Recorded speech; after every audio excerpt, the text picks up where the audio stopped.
आता ऐका ना मॅडम, आमचा संघर्ष एवढा मोठा आहे की आम्हाला आता कोणाची भीती वाटत. पहिली गोष्ट. दुसरी गोष्ट आहे की तुम्ही केंद्र द्यायच्या आधी तुम्ही कागद परत पहा. आमचे कमीत कमी 20 निवेदन असतील, कमीत कमी 20 माझ्या स्वतःचे असतील, माझ्या मित्र. त्याच्यावर काही तुम्ही कारवाई केली. त्यावेळेस तुम्ही मिटिंगला बोलवता, तुमच्या आधी घरच्या अशी मुदत की बोलायला लागले आमच्याशी.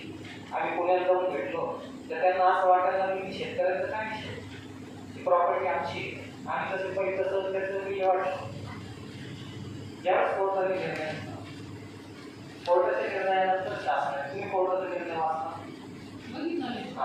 त्याच्यानंतर शासनाने मंत्रिमंडळाने मला सांगा काय असं पडलं होतं की ही जमीन देण्याचं एवढं तुम्हाला जुसुला अशा परिस्थितीमध्ये की ज्या कोर्टाने सांगितलं, गव्हर्नमेंटने निर्णय घेतला, तुम्ही कोणत्या अधिकाराने केंद्र पाहिजे आम्हाला पाहिजे.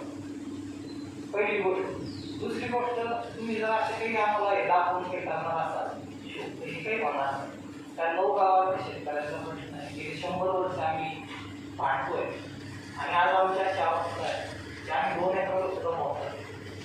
त्याच्यामुळं ही आमच्या हक्काची जमीन आहे, सातबार आमच्या नावावर येत आहे. आमची फक्त अलॉटमेंटचा विषय राहिलेला आहे, बाकी शासनाने सगळं विषय क्लिअर केला. ज्यावेळेस आम्ही निवेदन देतो त्यावेळेस तुमच्या एम डी साहेबांनी ही भूमिका मांडायला पाहिजे होती, किंबहुना हे टेंडर त्याच वेळेस काढायला नको. तुम्ही टेंडर काढण्याची पद्धत पाहिजे. यांना वाटतं सेटलमेंट होतं सगळ्या गोष्टीचं, आता ते राहणार नाही. पूर्वी सारखं आता विसरून जायला पाहिजे अधिकाऱ्यांनी.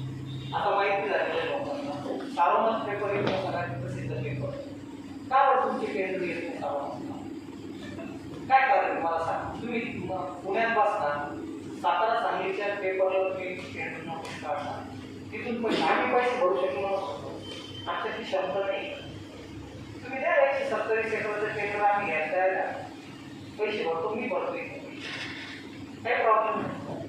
विषय असा आहे की ज्या गोरगरिबांच्या जमिनी आहे त्यांना टाळून त्याचे धंदे चालू केले अलॉटमेंटचे, आणि आमचा आरोप आहे याच्यामध्ये की जर तुम्हाला टेंडरच करायचं होतं तर तुम्ही श्रीरामपूरच्या लोकांचं त्याचं का सहभाग घेतला, त्यावर तुम्ही श्रीरामपूरच्या दैनिकामध्ये प्रसिद्धी दिली, त्यावर तुम्हाला आता काटे काढायचं सुचलं. काटे काढणं इतके वर्ष तुम्ही विसरले होते का? 20 वर्ष मॅडम, 20 वर्षापेक्षा जास्त या भागामध्ये, 20 वर्षापेक्षा जास्त. आता याच्यातलं काही तुम्ही जर माहिती घ्या चांगली की जर उत्खनन झालं, त्याची सुद्धा मी कंप्लेंट करतोय उद्या की महामंडळाच्या लोकांनी चोरून घेतला म्हणून विकला, आणि तो थोडा फिरका नाही, तुम्हाला वाटेल तर स्पॉटवर जाऊन दाखवतो किती म्हणून काढून गेलेला आहे. आम्हाला काही आमच्या प्रॉपर्टी आहे, तुम्ही आम्हाला विचारणार नाही. तुम्ही आम्हाला सर म्हणजे तुम्ही आता जसं म्हणता, तुम्हाला आता काय झालं की तुमचे पैसे आले आणि पैसे आले ते वापरले जात नाही, तो टेंडरला 100% पैसे मागे लागतात. त्याच्यामुळे तुमची सगळी धडपड आहे. आमचं मत असं आहे की तुम्ही ते टेंडर कॅन्सल करायला पाहिजे, किंबहुना मी ते टेंडरला वाल्याला सुद्धा सांगणार आहे, त्याला जरी किती पोलीस प्रशासन लावा इथं त्याला मी शेती करू देणार, ती धमकी नाही, कृपया लक्षात घ्या. कारण आमचं आम्ही याच्यासाठी खूप घाबलेलो आहे. देशमुख साहेब माझ्या कितीतरी आंदोलनामध्ये त्यांनी प्रोटेक्शन म्हणून तिथं आलेली होती, त्यांना माहिती आहे आमचं याच्यात कोणतंही 2 नंबरचं काम नाही. याच्यामध्ये माझं वैयक्तिक गाडीचाही संबंध नाही, माझी स्वतःची जमीन सुद्धा नाही, परंतु आम्ही हा विषय आपण घेतलेला आहे आणि या लोकांसाठी आम्ही मांडतो. तुम्ही या लोकांना जमीन द्या, ओढलेल्या जमिनी तुम्हाला वाटल्या त्या पद्धतीने त्या जमिनी वाढवा, आमचं काही म्हणत.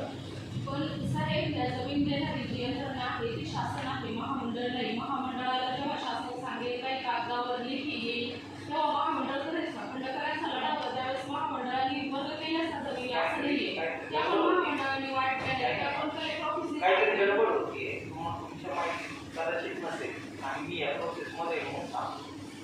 मी प्रत्येक मंत्रालयाच्या मीटिंगमध्ये या प्रोसेसमध्ये आलो. याच्यामध्ये तुमचे एम डी दर वेळेस आले, त्यांना माहिती आहे की बा कोणती जमीन द्यायची आहे, किती जमीन देणार आहे, किती द्यावी लागते, याचा सगळा डाटा आहे. 2005 मध्ये याच्या आमच्या शेतकऱ्यांच्या वारसांच्या सुद्धा नोंदी लागलेल्या आहेत. आता परिस्थिती अशी आहे की फक्त गव्हर्नमेंटचा म्हणजे राज्यपालाची सही होण्यात आता एवढी काय घाई झाली महामंडळाला ही जमीन द्यायची वेळ आली मला समजत नाही की जर समजा त्यांनी स्वतः जर तुम्ही शासनाकडे घ्या शासनाने आम्हाला पत्र द्यावं की आम्ही हा करून निर्णय घेतलेला नाही आणि बघू काय करायचं पण प्रश्न असा आहे आम्हाला तिकडे सांगितलं निर्णय घ्या कोर्टाचा ऑर्डर 8 आठवड्यात तुम्ही याची सगळी व्यवस्था करा त्याच्यानंतर शासनाने निर्णय घेतला आता काय राहिलं काय मला सांगितलं फॉर्मॅलिटी नाही दिली राज्यपालाची बाकी काहीच नाही पूर्ण विषय करून असताना तुम्ही का चालू केलं मला कळत ते पण राज्यपाल महोदय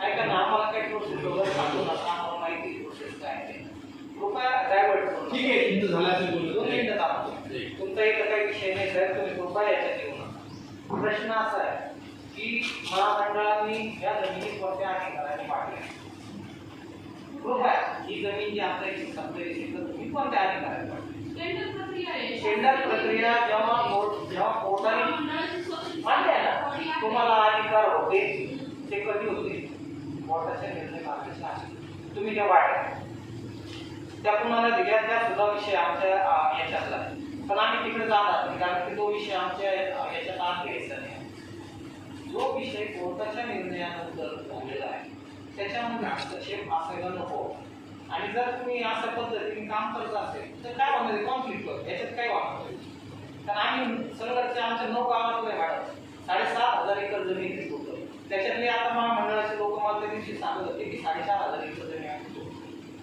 मान्य तुम्हाला जे वाटतंय 4,500 एकर तुम्ही ठरवणारे नाहीच आहे ते शासन ठरवतं 7.5 ठरवायची ते 4 ठरवली शासनाने जर पूर्ण जमीन सोडायचं निर्णय घेतलेला तर पूर्ण सोडणार तर मग त्याच्यामध्ये तुम्ही ज्या जमिनी वाटून राहणार आहे आम्ही आडवतच नाही त्या विषयात आमचं काही म्हणणं नाही परंतु कृपया असं काही करू नका की जेणेकरून मला उद्या सांगावं लागेल आमच्या शेतकऱ्याला की प्रत्येकाने जमीन आपली आपली ताब्यात घ्या कारण ऑर्डर आहे ऑर्डरची ऑर्डर आहे आमच्या मग तुम्हाला प्रोटेक्शन मिळतं का आम्हाला मिळेल पोलिसांचं काम प्रोटेक्शन देणंच आहे ना कायदेशीर बेकायदेशीर तर काही होणार नाही मग जर समजा तुमच्याकडे आमच्याकडे पण ऑर्डर आहे कोर्टाची आम्हाला का अधिकार प्राप्त झाले जमीन घुसायचा पण आम्ही का थांबलोय ती मर्यादा आहे आम्ही विखे पाटलांना शब्द दिले की जोपर्यंत ही प्रोसेस होत नाही आणि तुम्ही त्यांना विचारा की असं अशा पद्धतीने काम करायचे त्यांनी सांगू दे तुम्ही उद्या सकाळी सरकारला सांगतो आम्ही जमिनी मंत्री म्हणून किंवा या भागाचे नेते म्हणून आपण त्यांना विनंती करू वसूल मंत्र्यांकडे बैठक लावा राज्यपालांची सही का थांबली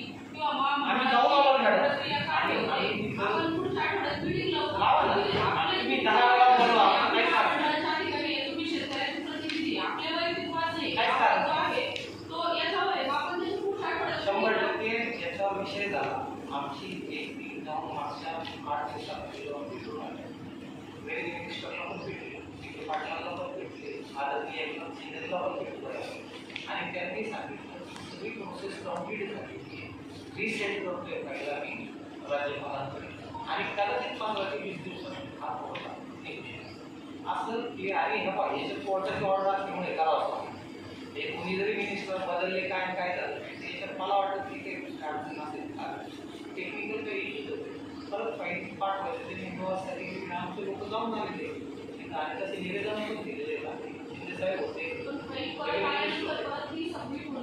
रिसबमिट झाली का फाईन रिसबमिट झाली म्हणून मग आम्हाला तेच कळू द्या ना म्हणजे आम्ही आम्हाला ठेवतोय का तेच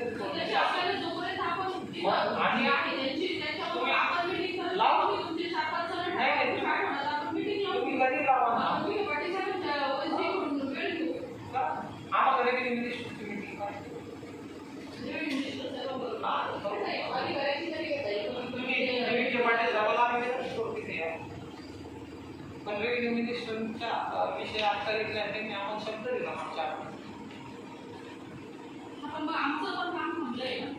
मॅडम तुमचं काम विश्वासापासून थांबलेलं आहे कृपया लक्षात घ्या तुम्ही विषय तुम्ही लक्षात घ्या 20 वर्ष झाले या जमिनी पडीत 20 वर्ष आज असं काही औचित्य नाही आणि मला एक शब्द तुमच्याकडनं हवा आहे कारण मी बोललेलो आहे तुमच्या एमपीशी 10 वर्षाचं कॉन्ट्रॅक्ट आहे कोणत्याही माणसाला कॉन्ट्रॅक्ट दिल्यानंतर दुसऱ्या महिन्यात तो खाली करू शकत नाही तुम्ही पण कृपया असं काही आश्वासन आम्हाला देऊ नका की तुमच्या जमीन वाटप झाले की तुम्हाला मिळतील कृपया असं काही देऊ नका कारण की ते बेकायदेशीर 10 वर्षाचं कॉन्ट्रॅक्ट साईन करणारा माणूस दुसऱ्या दिवशी जमीन खाली करू शकत नाही. आमची तळमळ मी त्यांना स्पेसिफिक विचारलं होतं की तुम्ही टेंडर देताय तर टेंडर जर समजा 10 वर्षासाठी दिलेलं आहे तर तुम्ही उद्या सकाळी आम्हाला जमीन अलॉट केल्यानंतर तुम्ही काय करता त्याला म्हणून आहे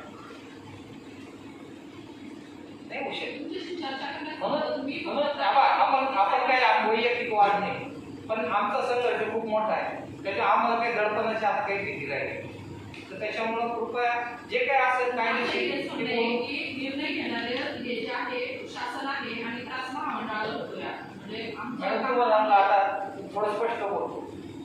शेती महामंडळ बरखास्त व्हायला पाहिजे याची भूमिका घेऊन मी जाहीर 2 महिन्यात कारण की त्याचं कारण सांगतो. या जमिनी आमच्या आहेत. या जमिनी शेती महामंडळाचं सरकारने वर्ग केलेले आहे. शेती महामंडळाच्या जमिनी नाही आहेत. कृपया पण यांना हे डोक्यातलं काढून टाका. तुम्हाला तुम्ही सांगायला पाहिजे तर तुम्ही या जमिनी शेतकऱ्यांच्या आहेत, सरकारच्या सुद्धा नाही आहेत. या जमिनी शेतकऱ्यांच्या आहेत. खंडकऱ्यांच्या जमिनी ज्या होत्या त्या शासनाच्या होत्या.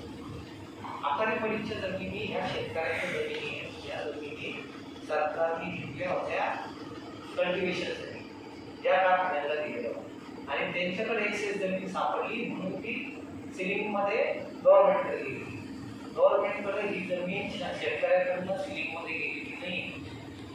त्याच्यामुळं कन्सेप्ट क्लिअर व्हायला पाहिजे. खंडकऱ्यांच्या जमिनी या गव्हर्नमेंटच्या होत्या, त्या अलॉट केलेल्या होत्या आणि महामंडळ या जमिनीवर अस्तित्वात आलेले आहे. खंडकऱ्यांच्या जमिनी नाकारतात असं करून तुमचं महामंडळ शोधलेलं आहे.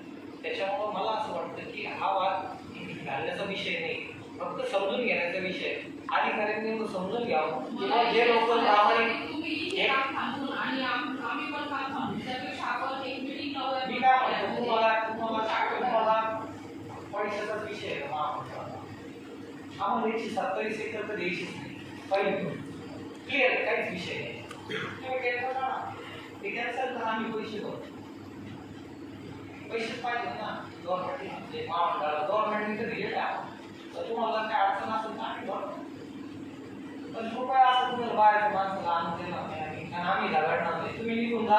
तुम्ही आज पोस्टवर आहे, तुमची खूप भूमिका चांगली असू शकते, पण तुम्ही गेल्यानंतर तो माणूस काय म्हणतो या कागदपत्र येणार 10 वर्ष काय करणार. आज तुमच्या शब्दावर, पोलीस खात्याच्या शब्दावर आम्ही विश्वास कसा ठेवतो. अधिकारी बदलून जातात.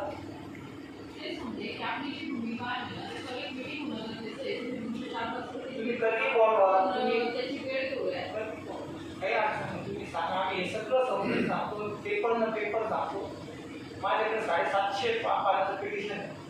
पेजला पेज सांगतो मला की तुमच्या फाईललाच मी टाकतो माझ्या. पण जो विषय आहे तो समजून घेऊन करता फक्त असं काही करून मला वाटतं की याच्यातून काही साध्य मॅडम मला हा पेपर देण्याचा खर्च कशासाठी समजा आता मी सांगू का मला असं वाटतं की महामंडळ कृपया लक्षात घ्या. तुमचं फाउंडेशन ते नाही. तुमचं फाउंडेशन ज्या गरजेचे शासनाकडे अपेक्षा आलेल्या आहेत त्या कल्टिवेशनमध्ये आणण्याची तुमची भूमिका टेंडरमध्ये देण्याची सुद्धा नाही. तुमची भूमिका टेंडरमध्ये देण्याची सुद्धा नाही. तुमचं स्ट्रक्चर पाहिजे ना तर त्याच्यामध्ये जे काम तुम्ही स्वतः करायचे, तुम्ही त्याच्यासाठी एम्प्लॉई केले होते लोक, त्या लोकांकडनं तुम्हाला काम करून घ्यायचं. तुमचं काम असं नव्हतंच की फार्मिंग कॉर्पोरेशन करू त्यांच्या माध्यमातून अजिबात नव्हतं. परंतु जे काही निर्णय झाले ते आता मी त्याच्याबद्दल बोलणार कारण की ज्याच्या हातात सत्ता मिळाली त्यांनी लुटण्याचं काम केलं जाईल. आमचं एकच म्हणणं आहे की आता आम्ही हे गोष्ट होऊ द्या. कृपया समोर बसून काय अडचण येते समजून घे. राहिला फक्त पैशाचाच विषय की शासनाने एवढी पण ठीक आली की आमच्या गोरगरिबांच्या जमिनीत केंद्राने देऊन पैसा कमवून पोट भरल अशी अवस्था शासनाची नाही. त्याच्यामुळं तुम्ही बोलून घ्या. तुम्हाला त्यांनी जर सांगितलं की आम्ही 10 वर्ष देणार नाही, दुसरा मार्ग आहे आम्हाला काय करायचं. परंतु जोपर्यंत शासन तुम्हाला असं म्हणत नाही की आम्ही देणार नाही, तुम्ही प्रोसिड व्हायचं तोपर्यंत तुम्ही काही करू नये अशी आमच्या विषय समजून घ्या की हा विषय म्हणजे मी प्रतिनिधित्व करतो म्हणून नाही. तिथं आलेला प्रत्येक माणूस हा अल्पभूधारक किंवा जमीन पण राहिली तर हा अतिशय त्यांच्या जिव्हाळ्याचा विषय. तर त्या पद्धतीने आपण काम करू. तुम्हाला शासनाकडनं जे मिळवायचं आहे किंवा मिळणार तो विषय मिळणारच. 4-4.5 एकर जमीन याच्यात होणार असं आम्हाला सांगण्यात आलं. आमचा 8 तास 7.5 एकरचा आहे. पण त्यांचं म्हणणं आहे 4.5 त्यांच्या लिस्टमध्ये आली जी काय आलेली आहे ती सोडून तुम्हाला काय करायचं. कारण की आम्ही मला पण वाटलं खंडाच्या जमिनी आपण टेंडर करून दिलेले आहेत. म्हणजे 250 एकराचे टेंडर दिले त्याला पण आमचं ऑब्जेक्शन होतं. परंतु त्यामध्ये आमचा काही सहभाग नव्हता म्हणून आम्ही काही भूमिका मांडली. तर एका माणसाला तुम्ही 250 एकर जमीन दिली त्याच्यामध्ये कमीत कमी 100 फॅक्टरी झाल्या असतात. त्याच्यात तुम्ही एका माणसाच्या घरात जमीन दिल्याचं पॉलिटिशियन जो मोठा माणूस आहे की त्याच्याकडे सर्विस पॉलिसी मॅटर पॉलिसी बनवणारे आपणच येतो ना. पॉलिसी कोण बनवतो पॉलिसी आपणच बनवतो. महामंडळ तुम्ही स्वायत्त आहे ना तुमची एवढी सगळं पॉलिसी बनवते काय गव्हर्नमेंट पॉलिसी एवढी सगळ्यांनी बनवली अधिकाऱ्यांनी पॉलिसी बनवली जमीन वाटवली. कृपया असं काही करू नका. माझी विनंती की जेणेकरून काहीतरी वेगळा विषय आणि साहेब लोक बस केले देशमुख साहेबांना म्हणजे ते या सगळ्या गोष्टी साक्षी झाल्या. कृपया तुम्ही जो काही निर्णय घ्यायला बसून घेऊया काही फरक पडत नाही. गव्हर्नमेंटची जमीन 2 महिने पैसे आले बोला ना. आमचं तुम्ही आम्हाला असं वाटत मला वैयक्तिक असं वाटत होतं की मग मॅडम लांबून आलेले आहेत त्यांचे काही प्रश्न आहेत आपल्याला चर्चा करा. पण मी बसलेले पाहिजे मला नाही आवडलं मॅडम खरं सांगेल की आम्ही मी कोर्टातले काम काय किती आलेले मग काय आले माहिती आहे का गेली त्याचं कारण सांग बोललं तर वाईट जास्त बोललं तर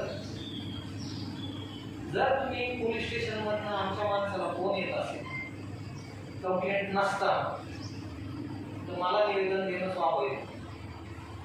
आम्ही निवेदनाला काय म्हणतो किंवा कोर्टाचा हुकूम झालेला आहे मंत्रिमंडळाचा निर्णय त्याच्यामुळे ही जमीन आमची आहे. कृपया त्याच्यामुळे जर टेंडर घेणारा माणूस वरतून दबाव आणत असेल तो जर अशा पद्धतीने काम त्याला इथं शेती करायची मॅडम आमचं आहे तालुका आमचा आहे गाव आमचं आहे कसे करून देऊ त्याला आम्ही आज तुम्ही पोलीस प्रोटेक्शन किती दिवस देणार 10 वर्ष पोलीस प्रोटेक्शन असं होणार नाही. त्याच्यामुळं त्यांनी पण समजून घ्यायला पाहिजे का पैसे अडकवतोय मला माहिती त्याचा काय इंटरेस्ट असावा. प्रॉपर्टी भरपूर पडलेली आहे जाऊन प्रॉपर्टी घ्यायची एक विंका आणला हे तर त्रास द्यायचंच लक्ष आहे. तो आज मोठा माणूस आहे पैशावाला म्हणजे सगळं काही करत ना पोलीस यंत्रणा आम्हाला बोलून जाऊन दिल्यासारखं पोलीस स्टेशनला बोला हा तुमचा आमचा विषय. टेंडर तुम्ही त्याला दिलेलं त्यांनी तुम्हाला कंप्लेंट करायला पाहिजे ना की आम्हाला पोझिशन पाहिजे तो पोलिसांना जायच नाही मग कशी करतो. पोलिसांचा काय संबंध या विषयाला तुमचा विषय प्रॉपर्टी तुम्ही त्याला टेंडर नाही दिली त्यांनी तुमच्याकडे कंप्लेंट करायला तुम्ही पोलीस प्रोटेक्शन मागितलं का तुम्ही पोलीस प्रोटेक्शन मागितलं मला म्हणतो ज्यावेळेस आपण हा विषय चर्चेला त्यावेळेस व्यवस्थित सगळ्या गोष्टी झाल्या पाहिजे. असं करून काही वाटत तुम्ही आम्हाला सांगा पुढं बसायचं कधी बसायचं कधी तुम्ही वेळ द्या आम्ही आपली लोक मला शक्य झालं या गोष्टी आपण बसून सॉर्ट आउट करू. आणि एक मात्र कळायला वरती की कृपया म्हणजे काही मी याच्याने बोलत नाही इथं तुम्हीच येऊ शकता किती किती पोलीस प्रोटेक्शन काही त्याचे एवढं गैरसमज नको आहे. आणि भूमिका माझी नवरात्री शेतकरी तुम्ही मीटिंग लावून आम्ही विनंती करतो की आणि मला एक त्याच्यात सगळ्यात महत्त्वाचं जी सगळ्यात महत्त्वाची भूमिका विखे पाटील साहेबांची आहे जमीन स्वातंत्र्याची. मी कधी कोणात काम करत असलो तरी विखे पाटील साहेबांमुळे या जमिनी आम्हाला मंत्रिमंडळाच्या माध्यमातून आता मिळत आहे. आम्हाला त्यांच्याबद्दल आधारित त्यांचा शब्द आम्ही काढणार पण त्याला राईटर आहे की कोणत्याही शेतकऱ्यावर आम्ही अन्याय होऊ द्या मग कुणी काही सांगितलं तरी आम्ही मला वाटतं आमचे काही लोक सचिन मी मंडळी मीच पाठवलेलं होतं मागच्या आठवड्यात, जाऊन भेटून आले त्या. साहेब पण होते तिथं, रेव्हेन्यू मिनिस्टर पण होते, बाकीचे लोक पण होते. त्यांची चर्चा झाली ते म्हणे फाईल आपल्याला परत ते करत नाही झालं ते तर मंत्रिमंडळाचा काही डिसिजन घेऊन आपण अमेंडमेंट करून हा विषय संपवू. परत आता त्याच्यात काही जर दिली ना काम पण थांबलंय, सगळ्या गोष्टी होत आहेत, आपण याला परत चर्चा केली पाहिजे. हा गती नाही यावेळेस महामंडळाची कुठली प्रतिनिधी नव्हती, तुमची मागची जी काही मीटिंग झाली तेव्हा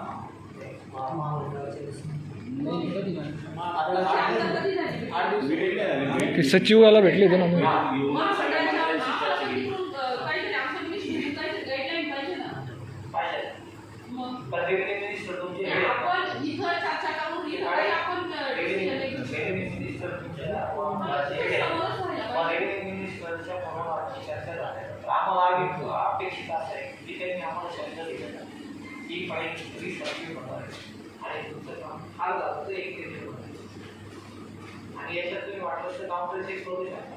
ठीक आहे पाटील साहेब स्वतः होते आम्ही ओएसडी मीटिंग नाही या मंगळवारी कॅबिनेटला ते आम्हाला सांगितलं होतं की मंगळवारच्या कॅबिनेटमध्ये हा विषय हां या मंगळवारी आपण वेळ घेऊ पण मग म्हणजे फार वादावादी करण्यात काही अर्थ नाहीये. मान्य आहे, आम्हाला करायचं आहे मॅडम, आम्हाला करायचं शाळा. आता हा वादाचा विषय नाही असू शकत. आमचं म्हणणं आहे आम्हाला कोर्टाची ऑर्डर आहे, तुमचं म्हणणं आहे अजून आम्हाला शासन एवढाच विषय. जर तुम्ही शासनाला रेव्हेन्यू डिपार्टमेंटने म्हणा तेव्हा याचा मी द्यायचं नाही शेतकऱ्याचं तर तुमचं नाम वाद असेल का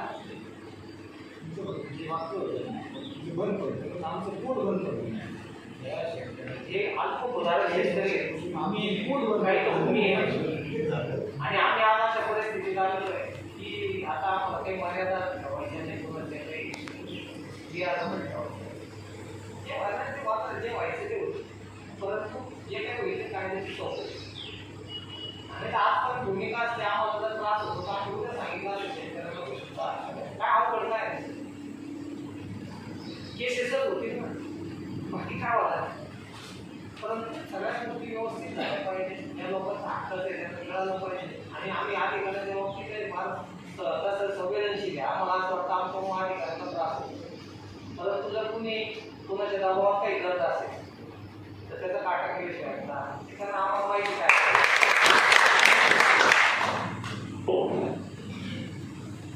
मीटिंग लावा कधी पण बोलवा आम्ही येतो.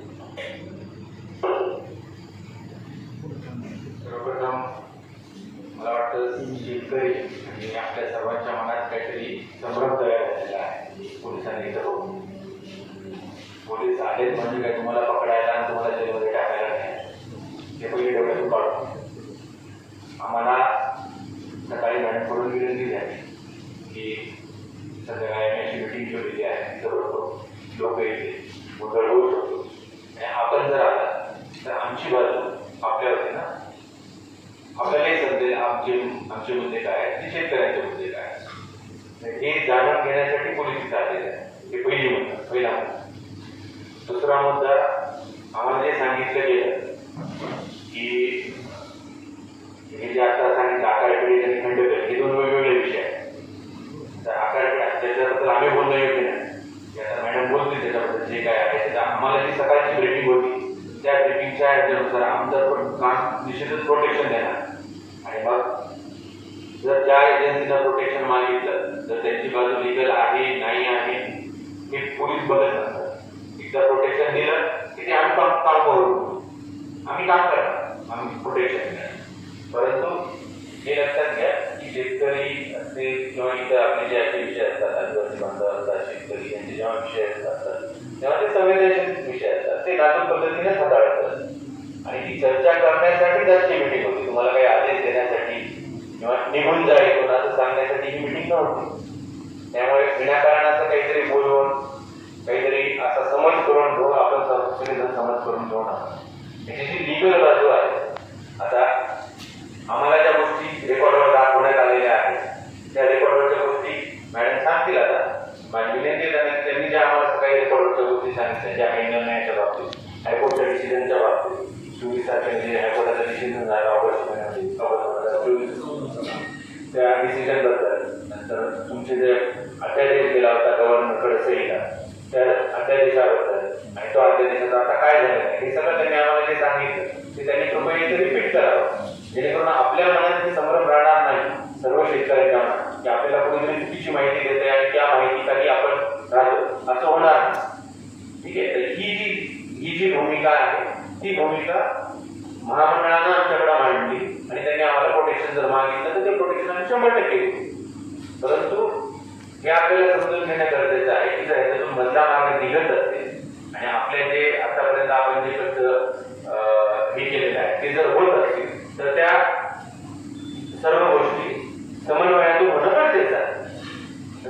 मी मॅडमला सांगितलं, मॅडम आपण जे सकाळी बोललो ते एकदा सर्वांना सांगावं आणि ह्याच्यात परत आपण सर्वांनी हे लक्षात घेणं गरजेचं आहे की मीटिंग ही आपली मॅडम जसं ठरवतील त्याच्या अधिकाऱ्यांसोबत मीटिंग वेळ घेतील मॅडम आणि ती मीटिंग लावतील आणि त्यातून मार्ग निश्चित काढण्याचा प्रयत्न करतील. असं नाही तुम्हाला आज तिथे बोलवलं म्हणजे आता कामं मोकळे झालं किंवा उद्यापासून काम चालू होणार असं कृपया कोणी समजू नका. आपल्याला समन्वयातूनच मार्ग काढायचा आहे. परंतु जी लिगल पोझिशन आहे ती लिगल आताची महामंडळाची जी आहे ती आपल्या सगळ्यांना माहीत असणं गरजेचं आहे. तर कृपया माझी विनंती की आपण थोडं ते ऐकून घ्यावं आणि नंतर आपण बोलावं. विषय असा आहे की तुम्ही ज्या पद्धतीने सांगितलं की पोलीस प्रोटेक्शन देणार आवश्यक आहे. मी पण पोलीस प्रोटेक्शनला उद्या करतोय. मला पण कळलं महामंडळ आणि मी याचाच याच्यात पोलिसांना मला पण पोलीस प्रोटेक्शन मिळण्याचा अधिकार आहे. महामंडळ म्हणजे काय वेगळं काही नाही. तर जो काही पोलीस प्रोटेक्शन माझ्या कामगिरी काय कागदपा लिगल असेल मला प्रोटेक्शन मला महामंडळाचं लिगल असेल त्यांना दे. आमचं काय म्हणणं नाही, आम्ही म्हणतच नाही प्रशासनाच्या बाबतीत ते. पण आमचा जो समज आता मला वाटतं तो गैरसमज नाही, तो जो झालेला समज आहे तो बरोबर आहे. आम्ही देशमुख साहेबांना जाऊन भेटलेलो आहे. देशमुख साहेबांना याची कल्पना दिलेली आणि ते या सगळ्या प्रक्रियेत होते. त्याच्यामुळे त्यांना हे प्रकरण पूर्ण माहिती. असं असताना जर समजा पोलीस आम्हाला काही सांगत असतील तर ते आम्ही आता आमची पण झाली ना कन्फर्म आणि 32 वर्ष हायकोर्टात वकील पण मला माहिती काय करायचं किंवा काय नाही आणि कुणाची काय मर्यादा ठेवायचं. परंतु कृपया गैरसमज नको आहे. आम्ही सुद्धा हायकोर्टाची ऑर्डर देशमुख साहेबांना निवेदनाने दिलेली. आम्हाला पण पोलीस प्रोटेक्शन दिला पाहिजे. निवेदन जसं त्यांनी केलं ना त्यांचं पण निवेदन आहे ना, त्यांचं पण निवेदन आहे. आमचं निवेदन होतं. आम्ही कोण म्हणतो की आम्हाला तुम्ही त्याच्या पद्धतीने आलोय. आम्ही तुम्हाला निवेदन दिलं होतं की अशी अशी परिस्थिती आहे, आम्हाला हे करायचं त्याच्या त्रास होत नाही. तर दोन्ही बाजूने त्या पद्धतीने का ऍक्च्युली तुमच्याशी चर्चा करण्यापूर्वी मी जी काही माहिती दिली तुमचं जे म्हणणं आहे त्या आदेशावर राज्यपाल महोदयांची सही बाकी आहे. ही घटना जी आहे तुमचा निकाल सप्टेंबरमध्ये आलेला आहे. त्यानंतर ऑगस्टमध्ये आलेला. त्यानंतर सप्टेंबरमध्ये तुमची फाईल मूव्ह झाली ती राज्यपाल महोदयांकडे गेली. परंतु त्यांची स्वाक्षरी न होता काय झालं आपल्याकडे आचारसंहिता लागली. त्यानंतर गव्हर्नमेंट चेंज झालं. गव्हर्नमेंट चेंज झाल्यानंतर प्रिव्हेंटिव्ह मिनिस्टर पण चेंज झालेले आहे. त्यामुळे आता ती फाईल जी आहे तिचा परत प्रवास जो आहे तो पहिल्यापासून सुरू होणार आहे. आणि ते जरी फास्ट करायचं असलं किंवा महामंडळाकडे आमच्याकडे शासनाचा निर्णय होऊन त्याच्यामध्ये आता विधिमंडळामध्ये हे व्हावं लागेल. मग अध्यादेश निघेल. दोन्ही मंडळांनी त्यांनाच हे दिल्यानंतर मान्यता, मग अध्यादेश, मग राज्यपाल महोदयांची सही, मग शासन निर्णय. ही प्रक्रिया पास होण्यासाठी सुद्धा आपल्याला बैठक घ्यावीच लागणार आहे. तोपर्यंत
चेंज झालेला आहे.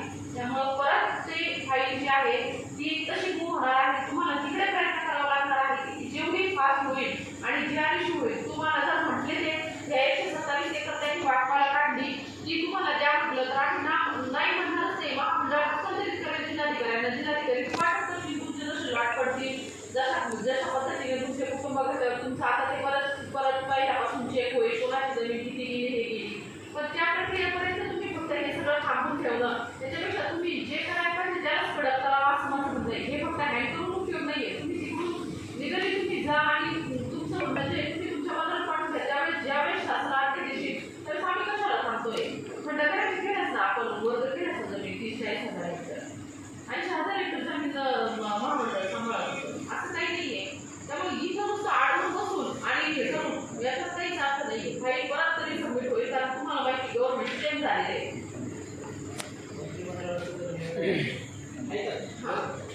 त्याच्यामध्ये होते मंत्रिमंडळाचा निर्णय घेतला. आता मंत्रिमंडळाची वर्षी झाली. मंत्रिमंडळात तुम्हाला ते सांगायला नाही की आलं पाहिजे ना. असं काय करताय महामंडळाच्या तुमची त्यावर जमिनी तुमच्या जमिनी सोडवण्याचा निर्णय शासनाने घेतलेला आहे. कोर्टातून पत्र दिलेलं आहे. ते पत्र दाखवतो तुम्हाला. हा आदेश नाही. त्याचं फ्रेमवर्क काय आहे? त्याचं कुठं म्हटलंय देणार आहे. आता तुम्ही म्हणताय की 4.5 कोर्टातून असं काही स्टेटमेंट नाही की त्याच्यातले फक्त 4.5 देणार. मी जमिनीवर भाषण करत नाही. काय नाही ते आज आम्हाला नाही माहिती कारण महामंडळाचा विषयच नाही आकडे जर समजा मंत्रिमंडळाने निर्णय घेतला त्याचा निर्णयाची कॉपी हायकोर्टापर्यंत आली त्याच्यावरती हायकोर्टाला पत्र दिलं की ह्या पद्धतीने आम्ही जमीन देतोय कायद्यामध्ये दुरुस्ती करतो. आता हे इन्शुरन्स कोर्टाला जेव्हा कोर्टाने 8 तास प्रोसेस आणि पिटिशन त्याच्यानंतर मंत्रिमंडळामध्ये विषय गेला. मंत्रिमंडळाला अडचण अशी होती की कायद्यामध्ये दुरुस्ती करणं गरजेचं. अदरवाईज गव्हर्नमेंट सिम्पल डिसिजन घेऊ शकत नाही. त्यांनी कायद्यामध्ये दुरुस्त करण्यासाठी ते राज्यपालांकडे पाठवले. आता जर समजा काही कारणाने ते पैसे माग आले असेल तर आम्हाला परवाच्या मीटिंगमध्ये शब्द असा घेतला होता की जरी ती माग आली तर मंत्रिमंडळाच्या वगैरे मीटिंगमध्ये अभिषेक येतो मंत्रिमंडळाचा निर्णय किंवा आम्ही डायरेक्टली डिसिजन घेतलं. आता मला तुम्ही सांगा की आम्हाला जे सांगणारे जे अधिकारी किंवा जे तिथं कॉम्पिटंट माणसं आहे त्यांनी जर अशी भूमिका घेतली तर काय माहीत पडली एवढी की ज्या 20 वर्षापासून थांबलेला विषय आहे तो आज का बरं वरती येतो याच्याबद्दल आम्हाला थोडी शासनता आहे की मग काय चाललंय कशासाठी चाललं. मग आम्हाला कॉन्ट्रॅक्ट केलंय आज आम्ही थांबवल्यामुळं काय झालंय मी तर हा विषय पाठलावर आला चिरचिर आला जसं तुम्हाला ग्रॅव्हिटी वाटते या विषयाची किंवा आपल्याला पैसे कुठं आहेत आपली महामंडळाची तर महामंडळाने तशी रिक्वेस्ट पण करावी ना.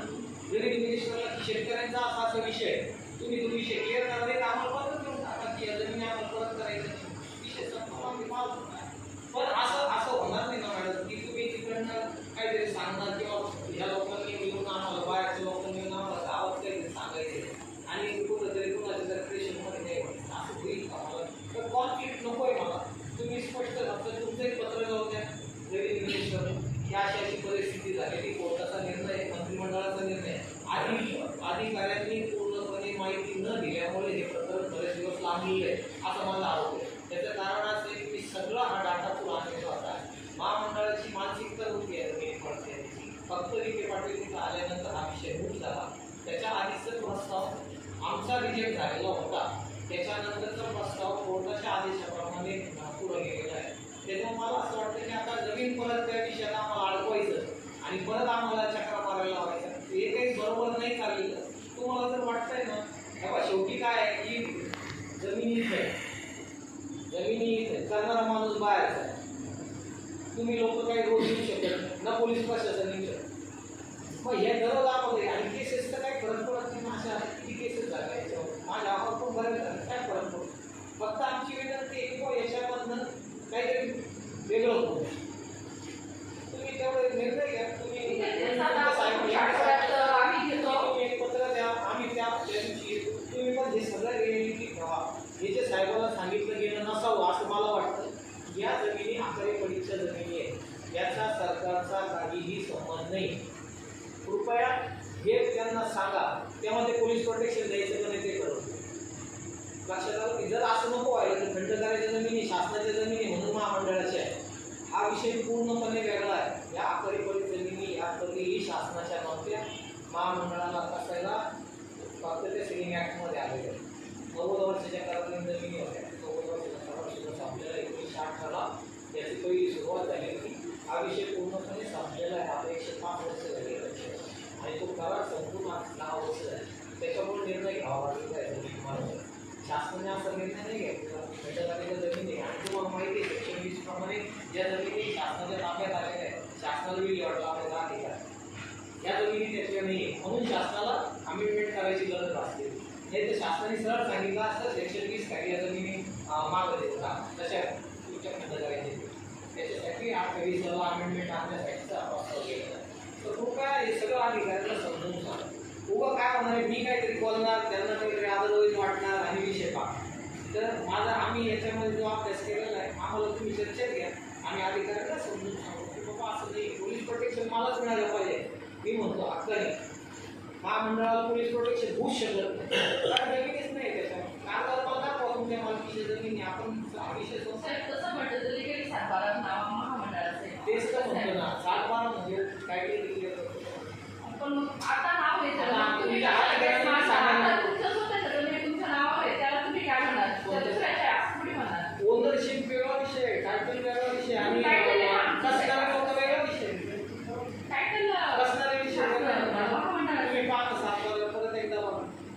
मार्च शासन. मार्च हे कायद्यामध्ये आता तिसरी वेळ सुप्रीम तुमच्यासारख्या ऑफिसर तुम्ही रोज मॅटर पहा. आखारी पिढीत नाही सातबारा. मग त्याच्यामध्ये फिजिकल पेज ते फक्त कशासाठी हा माणूस या प्रॉपर्टीमध्ये आहे हे दाखवणार आहे. टायटल डॉक्युमेंट टोटली वेगळं. पण तरी त्या विषयात काही आपल्याला जायचं नाही. आपलं एकच तुमच्यामध्ये आलं ना. तुम्ही हे बघा, ते title आहे. आमचं title आहे. तुम्ही जरा अभ्यास केला तुम्ही त्याच्यात बघा. या जमिनी तुमच्याकडे जेव्हा दिल्या ना त्यावेळेस गव्हर्नमेंटने तुमच्याकडनं पैसे भरून घेण्यासाठी ऑर्डर काढली. ती ऑर्डर देतो तुम्हाला. ही एकदाची नाही आहे, ही दरवर्षी भरायची रक्कम आजपर्यंत महामंडळाने पैसे भरले. तुम्ही बघा तो सुद्धा आमचा ग्राउंड बघा की जर म्हणलं ना आमच्या जमिनीला पैसे गव्हर्नमेंटला गेले नाही. पण आता हा विषय पूर्ण फुल स्टॉप झालेला आहे. त्याच्यामुळे आपण फक्त काय करायचं तुमच्या प्रतिनिधी ठरवा. आम्ही सावराव सापडकामार्फत पत्र देतो, मीटिंग वेळ करून आणि तुम्हाला कळवतो. ठीक आहे, थँक्यू. आपण सगळे आलात.